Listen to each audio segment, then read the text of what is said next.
नमस्कार साथियों, हिंदी स्टेनो बढ़ोत वाले चैनल में आपका हार्दिक स्वागत है। आज की डिक्टेशन रामधारी गुप्ता खंड 1 से प्रतिलेखन संख्या 59 व 60 से 100 वर्ड पर मिनट की स्पीड से होगी। तो आइए शुरू करते हैं। डिक्टेशन शुरू होगी 5 सेकंड बाद। स्टार्ट। महोदय, समाज कल्याण संस्थाओं का काम बहुत बड़े परिमाण में बढ़ा है। आजकल इसके लिए अनुदान भी पहले से कहीं अधिक दिए जाते हैं। हर पंचवर्षीय योजना में हम इस पर अधिकाधिक धन खर्च करते हैं और आजकल समाज कल्याण का कार्य करने वाले पूर्णकालिक कार्यकर्ता भी पहले से बहुत अधिक है।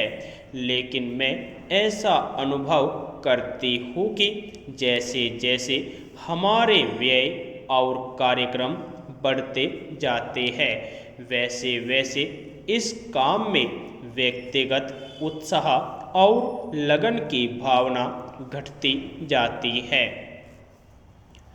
अध्यक्ष महोदय ने मिशनरी भावना का उल्लेख किया और मैं भी अनुभव करती हूँ कि आज वह नहीं है। मैं यह केवल बोर्ड के बारे में ही नहीं बल्कि सामाजिक कार्य के समस्त क्षेत्र के बारे में कह रही हूँ। फिर स्वेच्छा सेवा प्रयास भी कुछ कम होते जा रहे हैं।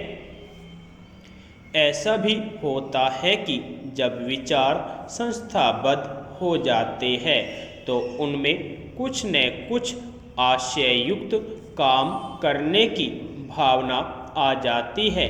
यह मनुष्य का स्वभाव है, किंतु सारे सामाजिक कार्य का लक्ष्य तो उसी संवेदन के अभाव और निस्वार्थता पर संदेह के परिणामों से लड़ना है, जिसकी प्राय मानव स्वभाव कहकर अनदेखी कर दी जाती है।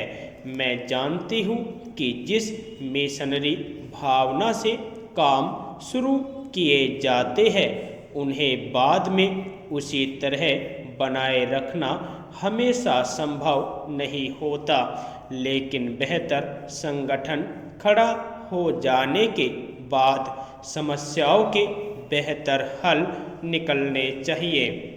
अतः हमें केवल अनुदानों से ही संतोष नहीं कर लेना चाहिए, बल्कि यह ध्यान रखना चाहिए कि इस सामाजिक कार्य के पीछे जिससे कि सामाजिक परिवर्तन हो रहा है, उद्देश्य क्या है। बोर्ड सामाजिक रूपांतर का केवल साधन मात्र है। राजनीतिक और आर्थिक कामों में फंसे रहने के कारण हम सही दिशा में और स्वदेशीय सामाजिक परिवर्तन की ओर काफ़ी ध्यान नहीं दे पा रहे हैं, किंतु परिवर्तन तो हमारे अपने विकास और विश्व की घटनाओं के कारण जो हमारे जीवन और समाज पर निरंतर प्रभाव डालता है स्वतः आ रहा है। हमारे होनहार युवक और युवतियाँ संसार के घटना चक्र से निरंतर प्रभावित है और कहीं भी कुछ होता है तो वह हमें भी अवश्य छू जाता है। लेकिन परिवर्तन का इस प्रकार केवल उपोत्पाद के रूप में या अप्रत्यक्ष रूप में आना पर्याप्त नहीं। हमारी अपनी अनेक समस्याएं हैं जो हमारे अनुभव की दृष्टि से विशेष प्रकार की है। महोदय, एक उदाहरण है जो बोर्ड के सीधे कार्य क्षेत्र में नहीं आता, फिर भी वह है सामाजिक अपव्यय को रोकने के महत्व का। विवाहों और भोजों आदि में जो धन का अपव्यय होता है वह घटने के बजाय बढ़ रहा है। विकास से जिन लोगों को लाभ पहुंचा है वे दूसरों पर अपनी सफलता का रोब गांठना चाहते हैं। दहेज का विरोध जो कुछ समय पहले काफ़ी ज्वलंत प्रश्न था अब पीछे पड़ गया है। यद्यपि यह कुरीति आज भी उसी तरह जीवित है। अस्पृश्यता के बारे में आज कानून मौजूद है, लेकिन आज भी बहुत से स्थानों पर यह बुराई फैली हुई है। लोग इसे सरकार पर नहीं छोड़ सकते कि वही इसे हटाने के लिए कदम उठाए। इसके लिए तो उन्हें स्वयं कुछ न कुछ करना होगा। विशेष रूप में समाज कल्याण के क्षेत्र में केवल सरकारी कार्रवाई पर्याप्त नहीं हुआ करती। जनता और सरकार दोनों को मिलकर एक दूसरे का हाथ मजबूत करना चाहिए और पूरे अधिकतम सहयोग से काम करना चाहिए। अपने कार्यक्रमों को पूरा करने के अतिरिक्त समाज कल्याण संगठनों को भी अंधविश्वासों से लड़ने और लोगों में तर्कसंगत दृष्टिकोण अपनाने की ओर ध्यान देना चाहिए।